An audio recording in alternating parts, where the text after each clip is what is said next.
Dalam Al-Quran surat Fatir ayat 29, Allah Subhanahu wa Ta'ala menyebutkan 3 bentuk ibadah amal soleh yang kemudian Allah analogikan dengan tijarah. Apa saja? Innalladzina yatluna kitaballah wa aqamus sholata wa anfaqu mimma razaqnahum sirran wa alaniyah yarjuna tijaratan lan tabur. Sesungguhnya orang-orang yang membaca kitab Allah, Al-Quran, orang-orang yang mendirikan sholat, dan orang-orang yang berinfak sebagian dari apa yang telah Allah rezekikan kepada mereka, baik secara diam-diam atau terang-terangan, mereka sedang mengharapkan tijarah, perniagaan, jual beli yang tidak pernah rugi. 3 amal tersebut merupakan representasi dari amal-amal yang lain, dari ibadah.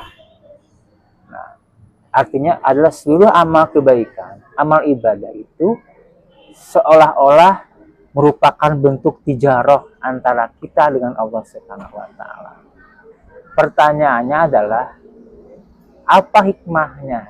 Apa mutiara yang bisa kita dapatkan dari hal tersebut, dari analogi antara ibadah atau amal dengan tijarah? Yang namanya orang sedang bertijarah, yang pasti dia sedang berusaha untuk mendapatkan profit atau keuntungan, ya. Menjual barang pada orang lain, kemudian mendapatkan cash, free cash atau money, uang.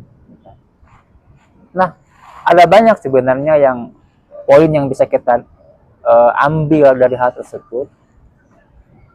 Satu saja yang kita bahas, bahwa yang namanya barang itu atau yang namanya harga barang itu akan selaras dengan kualitas barang, ya.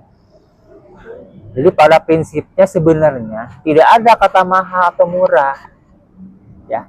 Yang ada adalah harga barang itu akan selaras, sepadan, sesuai dengan kualitas barang.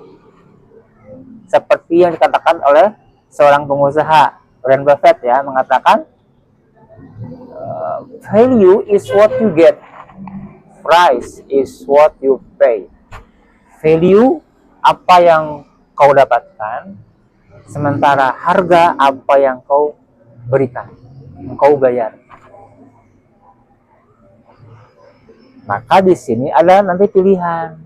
Kita ingin bermain di produk yang harganya tinggi atau rendah. Maka pilihannya adalah value yang kita bangun. Kalau kita ingin menjual barang yang harganya tinggi, maka value-nya juga harus tinggi. Kalau kita membangun value rendah, maka selaras harga akan rendah. Mirip dengan ngopi. Saat kita ngopi di warteg, bilangnya apa? Bu, kopi hidung. Berapaan harganya? 3.000, 5.000 rupiah. Kalau kita ke sebuah cafe, coffee shop, beli black coffee, berapa harganya? 15.000 rupiah, 20.000 rupiah, atau lebih mahal, lebih tinggi daripada yang pertama tadi di warteg tadi.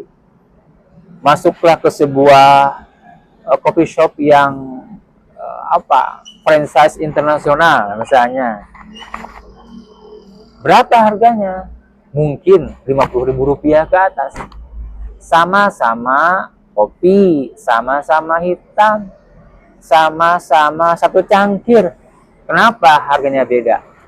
Yang pertama 5.000 rupiah, yang kedua 20.000 rupiah katakanlah, yang ketiga 40.000 rupiah, 5.000, 20, 50.000 rupiah. Apa yang membedakan? Tentunya value produk yang membedakan.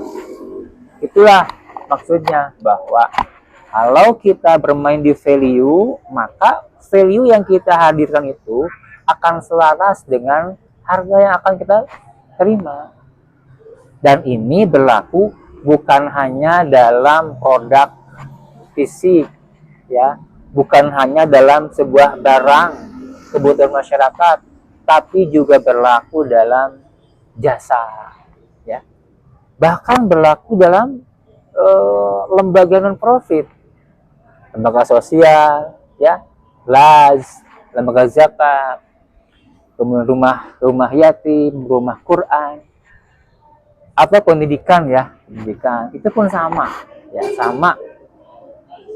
Ketika kita membangun value, ketika kita siapkan produk, katakanlah program yang berkualitas, ya, maka produk yang sudah kita bangun value-nya, jasa yang sudah kita siapkan value-nya sedemikian rupa, akan ketemu dengan harga nanti, ya. Dan value plus harga akan ketemu dengan marketnya masing-masing. Jangan khawatir, ketika kita siapkan barang yang tinggi harganya, maka akan ketemu dengan marketnya. Pun demikian, ketika disiapkan produk yang rendah harganya, akan ketemu dengan marketnya. Ya. Ini sunatullah kan. Selalu ada orang yang selaras dengan yang kita harapkan. Maka ketika customer, ketika pelanggan, kalau bisnis, ketika muzaki, kalau lembaga zakat, gitu ya, ketika orang tua, kalau sekolah misalnya, menghendaki benefit, ya, dari yang akan dia